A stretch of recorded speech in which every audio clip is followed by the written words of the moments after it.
야, 이거 트렌드를 잘 읽으셨어요. AI 시대의 사진. 사진의 많은 분야가 다 지금 똑같은 고민을 하고 있어요. AI가 만드는 이미지는 사진이라고 부르면 안 된다고 생각해요. 너는 가짜 사진이야. 많이 힘들어진 거죠. 또 나의 역량과 노하우가 드러나던 그거를 AI한테 뺏겼다.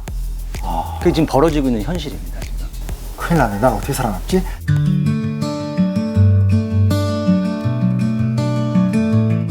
오랜만입니다.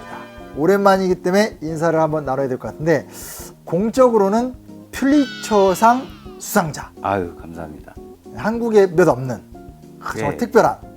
그리고 사적으로는 저에게 자꾸 이제 음주를 강요하는.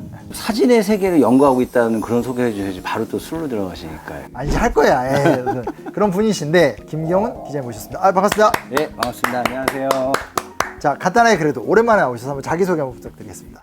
로이터 통신의 도쿄 지국에서 수석 사진 기자로 일을 하고 있고요. 도쿄뿐만 아니라 전 세계 다양한 뉴스를 사진으로 기록을 해서 보도하는 그러한 일을 하고 있는 김경훈이라고 합니다. 아니, 그전에 기자였는데 수석 기자가 되신 거예요? 아니, 처음 뵀을 때부터 수석 사진 기자였는데요. 그래요? 네, 소장님이 노화가 시작되셔서 기억력이 감퇴되신 것 같습니다. 저보다 더 빨리 지속되실 거면서 뭘 그렇게 해요? 같이 늙어 맞추지. 야, 근데 이런 나중에 책을 내셨어요. 네. 책을 내셨고, 재밌는 게 뭐냐면, 야, 이거 트렌드를 잘 읽으셨어요. AI 시대의 사진. 근데 고민이 되긴 될 것 같은데, 왜냐면 저도 어디 전시관에 갔는데 사람들이 있는 거예요. 찍었는데 잘 찍혔는데 다른 사람들이 있는 거야. 다 지워버리셨죠? 우리 둘째 어디, 에이 아빠 이리 줘봐, 탁탁탁 하더니 오, 독사지 된 거죠. 그렇죠, 그렇죠. 그러니까 저는 어차피 저희 시장이라는 건 참 구석탱이에 있는 늙고 변치 않는 이야기라면, 기자님은 사실 고민이 되시겠어요. 많이 고민이 되고, 저뿐만 아니라 사진이라는 분야에서 저는 이제 포토 저널리즘이라는 분야를 하고 있는데, 사진의 많은 분야가 다 지금 똑같은 고민을 하고 있어요. 어떻게 보면 19세기에 사진술이 발명됐을 때 화가들이 느꼈던 그런 고민과 마찬가지인데. 잠깐만, 이쪽도 사진 작가인데? 아, 그러세요?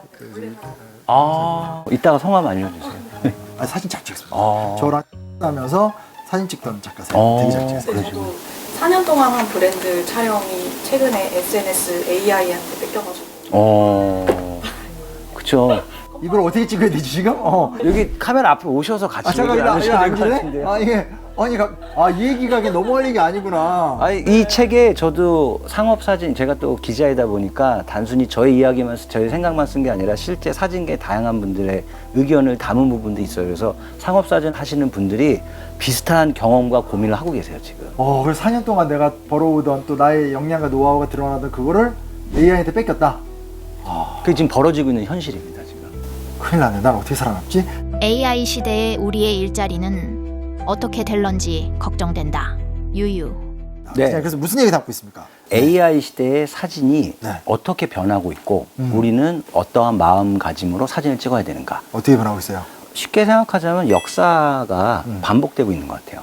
그러니까 19세기에 사진이 처음 발명되었을 때 네네. 당시 화가들이 이제 회화는 죽었다라고 절규를 했다. 진짜. 왜냐하면 회화의 어떤 역사에서 보면 네네. 상당히 사실주의적이잖아요. 맞아. 저 지금 봐도 와, 이거는 한 폭의 사진 같다. 살아있는 듯한. 네, 생동감이 넘치고. 맞아요. 그런데 이게 19세기에 사진이 나오면서 간단하게 특별한 타고난 재능이 없어도 누구나 사실적인 묘사와 재현을 하게 된 거예요. 특히나 그 전에는 초상화라는 게 네. 왕족이나 귀족만이 남길 수 있었거든요. 왜냐하면 한 편의 생생한 묘사가 가능한 초상화를 그릴 수 있는 사람은 한정된 천재적인 재능을 타고난 화가들밖에 없었거든요. 그만큼 또 비싸. 그렇죠. 그렇기 때문에 비싸고 그랬는데 사진술이 나오면서 이거를 대체를 하게 된 거죠. 근데 이제 회화는 죽었다는 말은 되게 유명한 네. 그 말을 했던 사람이 있는 걸 알고 있습니다. 예. 폴 들라루슈. 예. 사실 이 그림을 제가 알고 있기 때문에 드린 그렇죠. 말씀인데. 이 나폴레옹 그림이 워낙 유명하죠. 네, 예. 요 나폴레옹 그림 2개 나오거든. 이 사람이 바로 그 얘기를 했다고 하는데. 근데 이 폴 들라루시가 그런 이야기를 했다고 네. 저도 수십 년 동안 믿어왔어요. 왜냐하면 사진 공부를 처음 할 때 항상 인용되는. 폴 들라루시가 이런 이야기를 했다. 근데 이번에 이제 책을 쓰다 보니까 그런 이야기를 했다는 기록이 남아있질 않아요. 아, 진짜? 예. 근데 많은 사람들이 그렇게 했으리라고 상상을 했었고 그 이야기가 정설처럼 받아들여졌는데 그 이유가 뭐냐면 아까 지금 보여주셨던 그림처럼 네. 이 상당히 사실적이에요. 네. 그리고 폴 드라루시가 나폴레옹을 또 많이 그렸는데 아, 많이 예, 그렸어요? 이 그림 말고도 첫 페이지에 나오는 그림도 자, 이 그림입니다. 나폴레옹이 아, 유배가 요것도- 있는, 예. 아주 그 자세 모양 자체가 이게 와 이거랑 같은 작품. 그렇죠. 같은 화가가. 아. 근데 정말 이 그림을 보면 진짜 한 장의 사진 같잖아요. 인간의 고뇌가 잘 드러나는. 아, 그렇긴 해요. 예, 예. 진짜 잘 그리긴 예. 했어요. 그렇기 때문에 많은 사람들이 드라루슈가 실제로 나폴레옹을 보고 그렸을 것이라고 생각을 했거든요. 근데 그게 아니에요. 아니야. 드라루슈랑 나폴레옹의 활동 시기가 물론 동시대이긴 하지만 겹치질 않아서 만난 적이 없는 걸로 지금 거의 판명이 돼 있고, 오히려 나폴레옹의 전성기가 끝난 뒤에 드라루슈가 유명해졌기 때문에 드라루슈는 나폴레옹에 대한 예전에 그렸던 그림, 관계자의 증언 이런 걸 가지고 자기가 상상 속에 그려낸 그림이에요. 그렇게 해서 역사화라는 장르에서 드라루슈가 엄청나게 많은 커다란 활약을 했는데, 대박이다. 사진이 생기고 나니까 이제는 실제 모습을 그 자리에 사진을 찍으면 되는 거잖아요. 네네. 그렇기 때문에 많은 사람들이 드라루슈가 이런 말을 했을 것이다라고 생각을 하지 않았을까라는 게 저희 연구 결과입니다. 상상화가 역사화의 기능을 한 거네요. 그렇죠. 그러한 상황이 벌어졌는데 지금 사진도 저와 같이 포토 저널리즘과 다큐멘터리에서는 사진의 기록성, 즉 실제 있는 대상을 기록하는 사진은 아직까지 그 피해가 많지 않아요. 왜냐하면 인공지능이 만든 이미지는 실제하는 이미지가 아니라 기존의 디지털로 아카이브 되어 있던 이미지들을 짜깁기를 한 거거든요. 맞아. 실체가 존재하지 않는 겁니다. 근데 저희 포토 저널리즘에서는 반드시 실제하는 대상을 찍어야 되기 때문에 AI가 아직은 저희 쪽에 침범하기 힘든 상황인데 들어오게 되면 너는 가짜 사진이야, 이런 그 낙인 찍혀버리니까. 맞아. 근데 아까 말씀하신 상업사진이나 이런 곳에서는 쉽게 생각을 하면 예전에는 이런 물병을 네. 상업사진가가 예쁘게 찍으려면 몇 년 동안 노력을 하고 터득한 노하우를 가지고 맞아. 조명을 한다던가 이런 식으로 해서 배경도 예쁘게 놓는 맞아. 거죠. 근데 지금은 심지어는 스마트폰으로 사진을 찍은 다음에 AI 어플을 이용하면 알아서 다 바꿔주는 그런 시대가 됐는데, 그러니까 그게 많이 힘들어진 거죠. 이게 정말 생계나 직업의 개편 문제까지 이루어진다고 생각 못 했던 것 같아요. 예, 그렇죠. 그래서 이 역사를 돌이켜보면 저는 결코 사진은 죽는다 이런 생각을 하지 않아요. 왜냐하면 해화 같은 경우는 사진이 오히려 화가들의 족쇄를 풀어준 거예요. 그 전까지는 화가는 무조건 거의 사실적인 묘사에만 자신의 재능을 써야 됐는데 네네. 사진이 나옴으로 해서 더 이상 그런 그림을 그릴 필요가 없어진 거예요. 그렇게 되니까 다양한 사조가 등장을 한 겁니다. 인상파라든가 더욱더 나가서 피카소가 존재할 수 있었던 이유도 이 사실적인 묘사만으로는 더 이상 화가의 이 가치가 인정받지 못하니까 더욱더 새로운 방법을 찾아야 했던 거예요. 근데 여튼간에 변동성은 커지네. 그렇죠. 그건 어쩔 수 없고. 변동성은 커지기 때문에 거기에서 변하지 않는 가치를 찾는 거. 우리가 역사를 보면서 언제나 네네. 우리 인류사에서 변하지 않는 가치를 찾으려고 하잖아요. 네네. 그렇기 때문에 이 책에서도 과거를 보고 미래의 해답을 한번 찾아보자. 그렇게 해서 이 책은 이 부제가 사진의 오래된 미래잖아요. 사진이 가지고 있는 가장 근원적인 가치는 기록성이에요. 기록성. 예. 그래서 그 기록성에 바탕을 두고 사진을 우리가 계속 찍어 나가고 즐기다 보면 네. 사진의 가치는 사라지지 않을 것이다. 네. 그렇게 해서 결국은 사진의 오래된 미덕과 과거가 미래에도 이어질 것이다. 그런 의미를 담고 있다고 생각을 합니다. 관념적으로 이해가 되는데 기록성을 더 강화하자? 네. 이 AI가 만든 사진을 저는 뭐 폄하하려는 의도는 없어요. 근데 저는 AI가 만드는 이미지는 사진이라고 부르면 안 된다고 생각을 해요. 그래서 포토그라피라는 그 영어의 표현은 이 라틴어에서 고대 그리스어 라틴어에서 빛으로 그린 그림이다라는 뜻이에요. 그런데 AI가 만든 이미지를 어떤 분들은 AI 사진이라고 부르시는데, 저는 제 책에서도 제가 주장을 하지만 AI가 만든 이미지는 AI 생성 이미지라든가 혹은 영어로는 프롬프트라고 하잖아요. 네. 프롬프트 입력한다. 프롬프트로 만들어진 그림이니까 프롬프트 그래피라고 불러야 한다. 그게 지금 많은 분들이 그런 의견을 내고 있고 저도 거기에 동의를 합니다. 아이고 공감은 하는데 그래도 이제 우리 작가님 잘린 것도 생각해 보면 개념적 정착과 네. 시장에서의 위축. 그렇죠. 그래서 제가 그게 걱정인 말씀드리고 거죠. 싶은 건 상업사진 분야에서는 AI 분야가 더욱더 발전할 거예요. 어쩔 그래서 수 저희가 없어요. 그거를 비난할 수도 없고 막을 수도 없고. 예, 그래서 제 책에서 인터뷰한 그 상업사진가분은 어떤 말씀하시냐면 자기도 촬영을 하면 바로바로 AI를 이용해서 수정을 한다는 거예요. 그래서 예전에는 이런 촬영을 가면 이 사진 촬영용 이 조명이 전압이 되게 높아야 되기 때문에 그렇죠. 전압을 먼저 확인했는데 요새는 AI 프로그램 쓸 수 있는 랜 케이블이 있느냐 그렇다고 말씀하실 정도로 시대가 바뀌었습니다. 그런데 사진은 카메라가 찍어주는 건 아니거든요. 카메라는 기록을 하는 도구일 뿐이고 사람이 중요한 거잖아요. 나 어떻게 사진 카메라가 찍었는데. 이게 가끔 만나니까 자꾸 까먹는 거야. 그래서 사진가의 역량에는 저는 기록의 바탕을 둔 사진가의 역량이 중요하다고 보고 그 역량은 단순히 카메라를 잘 조작하는 기술이 아니라 제가 현장에서 오랫동안 경험을 해보니까 결국은 대상과 나의 커뮤니케이션 능력인 것 같아요. 또 참고할 만한 뭐 사진이나 뭐 얘기 없어요? 좀 구체적으로? 저 예로 가장 들고 싶은 거는 제가 많은 강연과 책에서 이야기하는 가장 좋아하는 사진인데 윤민의 집이라는 사진이 있습니다. 이 사진인데요. 윤민의 집? 예, 많은 분들이 아시는 사진이에요.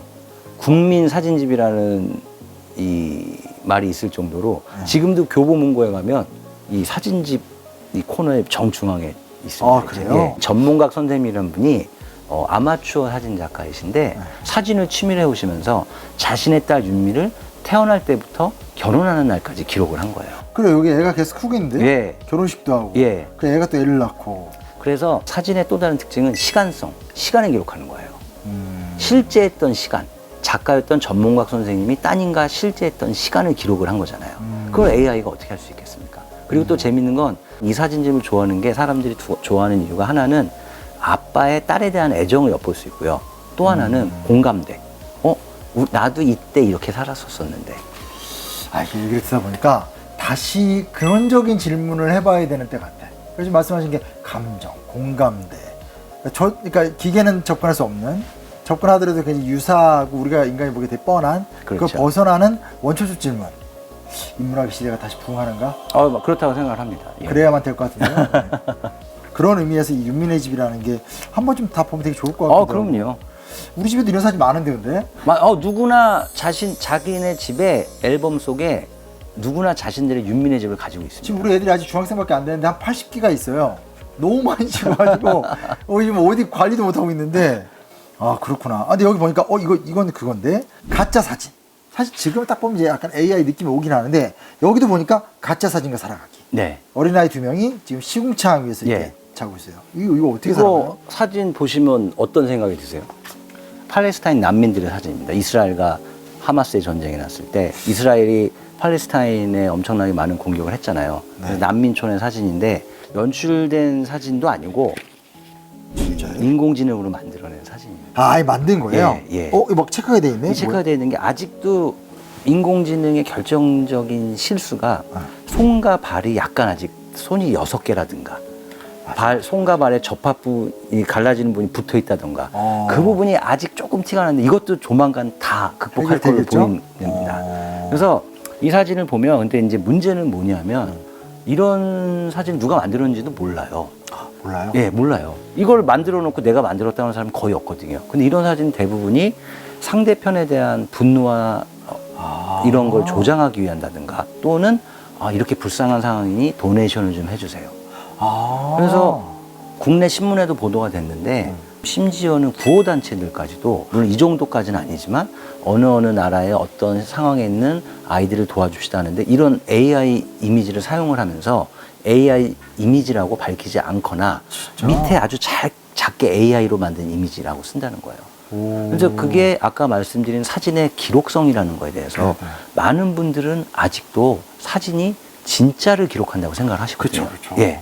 그렇기 때문에 그 사진을 보고 실제 있는 일이구나. 그래서 연민을 느끼고 도와줘야 되겠다는 생각을 느끼시는데 그래서 제가 가끔 강연 같은 데서 실험을 해봐요. 이런 사진을 보여드리고 어떻게 생각하십니까 하면 뭐 자신들의 감정을 표출했다가 근데 실은 가짜입니다 하면 대부분이 허탈하다에서부터 분노를 느낀다는 감정까지 다루시더라고요. 예, 속았다는 느낌. 그렇죠. 그래서 저는 AI 이미지를 비난하는 건 아니지만 AI 이미지가 자신이 AI로 생성된 이미지임을 숨기고 진짜 사진인 척하는 건 저희는 가짜 사진이라고 불러야 된다고 생각을 해요. 이거 아주 유명한 AI 이미지죠. 프란치스코 교황이 정말 청빈한 삶을 존경받으신 분인데 마치 밤이 되면 제2의 인생이 있는 듯이 나이가 70이 넘으셨는데 근데 정말 무서운 사실은 이 사진을 만든 사람이 밝혀졌는데 사진 전문가가 아니에요. 그래서 미국에 살고 있는 파블로 사비에라는 사람인데 네. 이분이 약간 좀 이 약을 약간 드시고 환각 상태에서 AI 생성 이미지를 산지 며칠 안 됐는데 재미로 만들어 봤다는 거예요. 이처럼 사진 전문가가 아닌데도 전 세계를 깜짝 놀라게 하는 이런 가짜 사진을 만들 수 있는 시대가 된 겁니다. 그리고 이게 단순히 장난이 아니라 이 사진은 2023년도에 그 X의 트위터 되었던 사진인데요. 펜타곤입니다. 펜타곤에 대형 폭발이 일어났다. 라는 트윗과 함께 포스트와 함께 이 사진이 막 돌았어요. 그랬더니 일부 언론에서는 그걸 그대로 보도를 하면서 제2의 9.11이 터졌다고 생각을 하고 S&P 500 미국의 주가 지수가 0.3% 하락을 하게 됐습니다. AI로 만들어진 행성 이미지가 경제까지 실물 경제에 타격을 줬던 첫 번째 사례입니다. 이거 어떻게 살아남죠, 그러면? 살아남는 건 이게 점점 더 어려워질 것 같아요. 이 기술적으로 이 사진이 가짜인지 아닌지. 그래, 맞아. 그래서 결국은 읽는 능력을 키워내는 수밖에 없습니다. 비주얼 리터러시라고 하는데 이미지를 읽고 이것이 진짜일지 아닐지 한번 생각하고 고민해보고 그리고 그 백그라운드 지식도 찾아보는 거. 그런데 그게 어려운 건 아니에요. 왜냐하면 인터넷의 음과 양이라고 생각하는데 인터넷 때문에 이런 가짜 사진이 훨씬 많이 퍼지잖아요. 대신에 내가 봤을 때 정말 믿기 어렵다고 생각되면 인터넷에서 그거에 대한 여러 가지 체크를 본인이 할 수 있는 시대가 되었습니다. 정보를 계속 찾아내고 그리고 본인이 어떤 이게 진짜인지 가짜인지 맹목적으로 믿는 것보다 읽어낼 수 있는 그런 리터러시 능력을 갖추면 살아낼 수 있다고 생각을 합니다. 야, 책도 안 읽는데 큰일이네. 이제 사진도 조심해야 되네. 이미지를 읽어야 되는 시대가 되었죠. 이제 책도 많이 읽고 이미지도 많이 읽어야 되는 시대가 되었습니다. 사진이라는 것도 결국은 굉장히 논쟁의 한복판에 있고 그 논쟁의 한복판에서 산업도 재조정이 되고 있고 그 안에서 결국은 우리가 살아남기 위해서라도 또 역시 또 어떤 이성적이고 합리적인 사고를 또 해야 되고 더더더 인간적이어야지만 길이 있고 뭐 이런 말씀이잖아요. 그렇죠. 그렇죠. 야, 큰일이다. 어떡하죠? 결론은 뭐 인문학으로 가서 책을 많이 읽어야 하지 않을까요? 애들이 안 그런 읽으니까. 대답을 끌어내려고 하신 거 아닌가요? 그럼 앞으로 사진이나 영상은 뭐 어떻게 교육을 받아야 돼요? 어떻게 돼요? 저는 사진 같은 경우는 뭐 사진이 결국 영상의 기본이 되는 거니까 초등학교에서 제대로 가르쳐야지. 왜냐하면 학교에서 카메라가 무기가 되는 시대가 됐잖아요. 아이들이 다른 상대방의 어떤 나쁜 모습을 사진을 찍어서 올린다던가 이런 게 결국은 사진의 힘이 어떤 건지를 모르기 때문에 생긴 일이거든요. 그렇기 때문에 그런 걸 진짜 제대로 교육을 해야 된다고 저는 언제나 생각해 오고 있습니다. 그래요. 이건 좀 중요한 얘기였습니다. 사진이나 영상을 우리가 어떻게 대응할 것인가에 대한 사실 좀 훈련. 그렇죠. 사회적 그러니까 경험. 가짜 사진을 판별하는 능력뿐만 아니라 나도 자기도 모르게 나는 장난으로 생각을 했지만 상대방이나 혹은 한 공동체에 커다란 파장을 줄 수 있는 가짜 사진의 생산자가 될 수 있는 거거든요. 근데 그거에 대해서 너무 사람들이 그렇게 진지하게 생각을 하지 않는 것 같아요. 야, 참 고민해 볼 지점이 많습니다. AI 시대의 사진. 어찌됐건 심각한 변화가 있고 뭐든지 흔들릴 때 그 다음 단계로 아직 안 갔기 때문에 그때 우리가 취할 수 있는 건 과거에 어떤 낸가를 좀 찾아보는 이 오래된 미래, 과거의 본질 속에서 대답을 좀 찾아보자. 기록성, 공감의 능력, 이성적 사고의 능력 이런 것들을 발전시키고 촉진시키는 것이 더 미래에 좋다. 뭐 이런 네, 얘기신 거죠? 맞습니다. 사진의 기록성은 꼭 뭐 사진 기자들만 추구해야 되는 가치는 아니라고 생각을 해요. 그리고 내 사진을 조금 더 아름답게 만들고 싶으시면 AI를 이용하셔도 되고요.